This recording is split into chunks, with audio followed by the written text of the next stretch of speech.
မင်္ဂလာပါရှင်။ဖွားဖွားလေး channel ကနေပြီးတော့ပရိသတ်များအားလုံးကိုပြန်လည်ပြီးတော့ကြိုဆိုပါရှင်။ပရိသတ်များရှင်ဒီနေ့မှာတော့ကျေးဇူးကမ်းတဲ့မိချောင်းဆိုတဲ့ဇာတ်လမ်းလေးကိုအစားဆုံးတင်ဆက်ပေးသွားချင်ပါတယ်။ဇာတ်လမ်းလေးမစတင်ခင်မှာတော့ channel လေးကို like and subscribe လေးနှိပ်ပြီးတော့ VPN လေးဖွင့်ပြီးကြည့်ပေးဖို့တောင်းဆိုပါရှင်။ကျေးဇူးတင်ပါတယ်ရှင်။ဒါဆိုရင်ဇာတ်လမ်းလေးကိုစတင်ပြီးတော့နားဆင်လိုက်ရအောင်ပါရှင်။မင်းကယူဆိုင်ပြီးတော့နားထောင်ပါ။ဘယင်ကြီးစီကိုသွားပြီးတော့ပြောလိုက်ပါ။ဆက်ပြီးတော့လူတွေမသိချင်မင်းသမီးလေးနဲ့ရစ်ပူစော်ရမယ်လို့ပြောလိုက်ပါမင်းသမီးလေးနဲ့ကျေးဇူးကန်တဲ့မိကြောင်တခါတော့ဘာရနေသေးပြည်ကြီးမှာဘူရက်ပါတဲ့နေဆိုရဲဘရင်ကြီးတပါအုပ်ချုပ်နေစဉ်ဖြစ်ပါတယ်အဲ့ဒီဘရင်ကြီးကမင်းကျင်တရားနဲ့အညီအုပ်ချုပ်တော့တိုင်းပြည်ကြီးကစီပင်ဝပြောတယ်ဘရင်ကြီးမှာတော့အုံမဒေဝီဆိုရဲမိဖုရားတပါနဲ့ချောကလေးရဆိုရဲမင်းသမီးလေးတပါရှိပါတယ်အခုဆိုရင်မင်းသမီးလေးကအရွယ်ရောက်ပြီး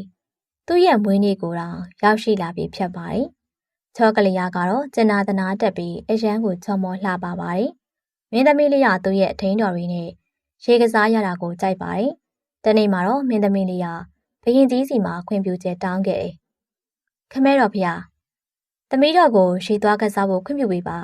။ကောင်းပြီသမီးတော်အထင်းတော်တွေနဲ့အတူတူသွားနိုင်ပါတယ်။တိတ်ပြီးတော့အကြာကြီးမနေနဲ့နော်။သမီးတော်ဒီနေ့နန်းတွင်ထဲမှာနေရတာအရန်ပြင်းနေလို့ကန်းကြီးကိုသွားချင်နေလို့ပါကောင်းပါပြီ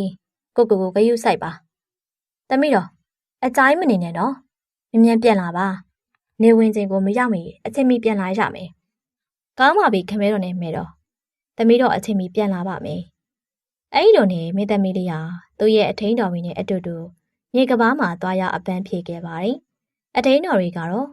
မင်းသမီးလေးကြောင့်အပြင်ထွက်ခွင့်ရလို့အရန်ကိုပျော်နေခဲ့တယ်။မင်းသမီးလေးရဲ့အထင်းတော်နှစ်ယောက်ကတော့ကြောင်လေးတစ်ကောင်နဲ့ဥတလုံးကိုယူလာပြီးရဲ့။ဟမ်မင်းတို့ဘယ်ကနေယူလာကြလဲ။ကြောင်လေးရောပါလာတာလား။မှန်မမင်းသမီးလေးရေကစားနဲ့တွေ့ခဲ့ရပါ။ရေကဘာဘေးမှာတော့ဥကိုတွေ့ခဲ့ပါတယ်။ကြောင်လေးကိုကြည့်ရတာအရန်ချစ်စရာကောင်းတာပဲ။ဒီဥကိုကြည့်ရတာထူးဆန်းနေဘာဥဖြစ်မလဲမသိဘူး။ငါယူသွားမယ်။ကောင်းပါပြီမင်းသမီးလေးမင်းသမီးလေးကကြောင်လေးကိုရောဥကိုပါယူကနန်းတော်ကိုပြန်လာခဲ့တယ်။မင်းသမီးလေးကသူယူလာခဲ့တဲ့ကြောင်နဲ့ဥကိုပြပြီးတော့ခမဲတော်ကိုရှောက်တင်ခဲ့တယ်။ဘရင်ကြီးကဥကိုတေချာကြည့်လိုက်တယ်။အဲ့ဒီနောက်ဘရင်ကြီးကနန်းတွင်တွေကသူတွေကိုဥကိုစစ်ဆေးခိုင်းစေခဲ့တယ်။ဒီဥကဘာဥဖြစ်မလဲဝန်းကြီး။ဘယ်တလိမ့်ဆန်ရဲ့ဥဖြစ်နေမလဲမောင်မင်းတို့သိကြလား။ဒီဥကိုကြည့်ရတာတာမန်ဥတွေနဲ့ကွဲထွက်နေပါတယ်မင်းကြီး။တာမန်တလိမ့်ဆန်တွေရဲ့ဥနဲ့မတူပါဘူး။မင်းသမီးလေးကကန်းချိန်မှာတွေ့ခဲ့တော့ဒါမိချောင်းဥဖြစ်ဖို့များပါတယ်မင်းကြီး။တခြားတလိမ့်ဆန်တွေရဲ့ဥတော့မဖြစ်နိုင်ပါဘူး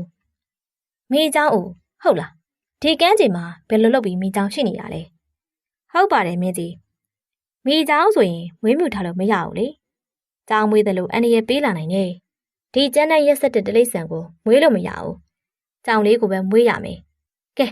မိချောင်းကိုကူးချက်ချင်းတခြားတနေရာမှာသွားဆွန့်ပစ်လိုက်ကြရဲမက်တွေကူးချက်ချင်းဥကိုယူသွားပါခမဲတော့ကျေးဇူးပြုပြီးတော့ဥပေါက်လာတဲ့ဒီစောင့်ပြီးပါတော့ကြသူတည်သွားနိုင်ပါတယ်အကောင်ပေါက်လာမှလွတ်တာကပိုကောင်းပါတယ်ခမဲတော့မင်းကြီးသမီးတော်လေးရဲ့စကားနားထောင်လိုက်ပါသူပြောမှန်ပါတယ်ကောင်းပါပြီသမီးတော်အကောင်ပေါက်လာရင်တော့ချက်ချင်းဆွန့်ပစ်ရမယ်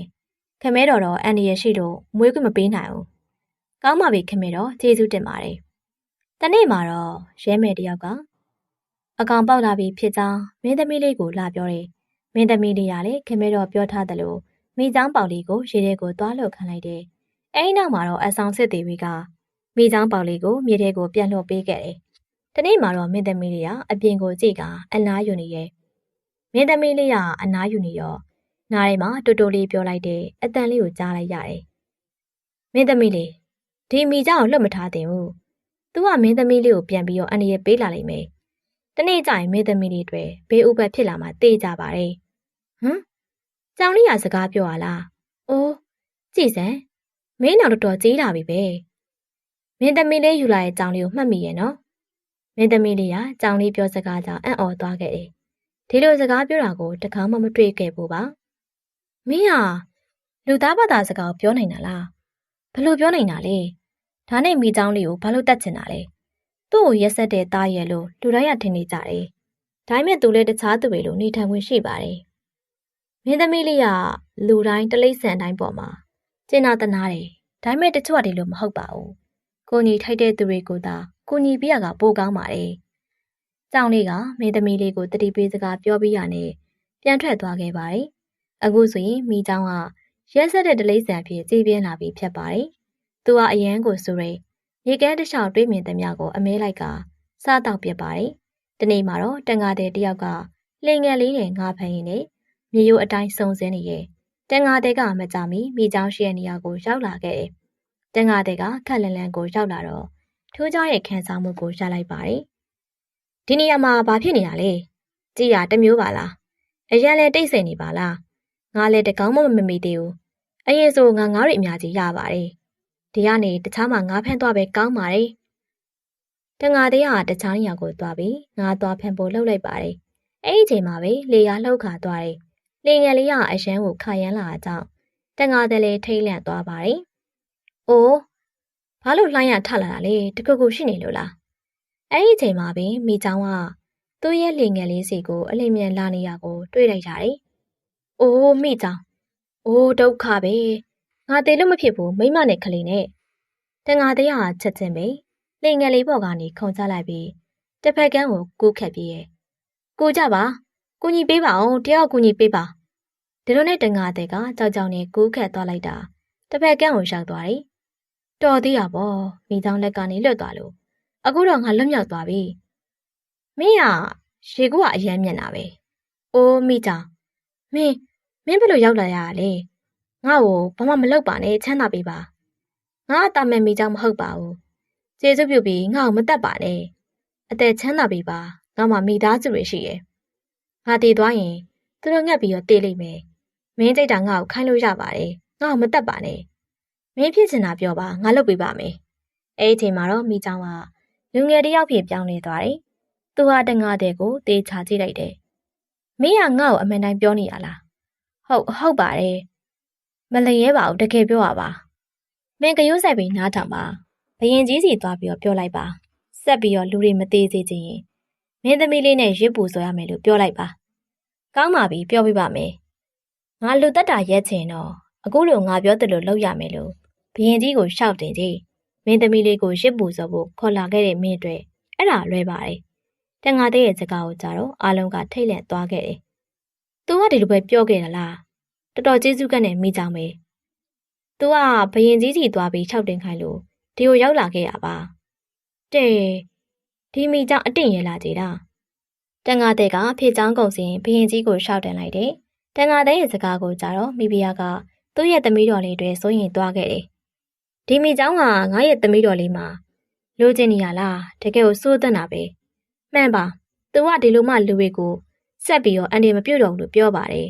အဲ့ဒီမိကြောင်ကမင်းသမီးလေးကိုပဲတောင်းဆိုနေပါတယ်တန်ငါတဲ့ရဲ့စကားကြောင့်မင်းကြီးကအခက်ကြုံသွားတယ်ဘရင်ကြီးကဒီကိစ္စကိုဘယ်လိုလုပ်ရမလဲဆိုပြီးတော့တွေးနေခဲ့တယ်မင်းသမီးလေးကလေ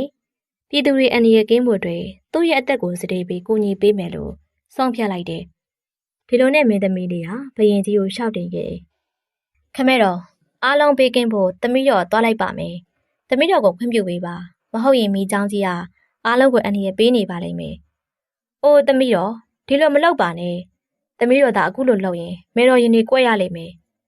သမီးတော်တေးရမှာကိုမကြောက်ပါဘူးဘဝဆိုတာခဏလေးပါလူပေါင်းများစွာတေးရမယ့်ကိစ္စမလို့သမီးတော်ကိုခွင့်ပြုပေးပါပြည်သူတွေအကျိုးအတွက်သမီးတော်လှုပ်သင့်ပါတယ်ဘရင်ကြီးကသမီးတော်လေးရဲ့စကားကြောင့်တက်ပြင်းချလိုက်တယ်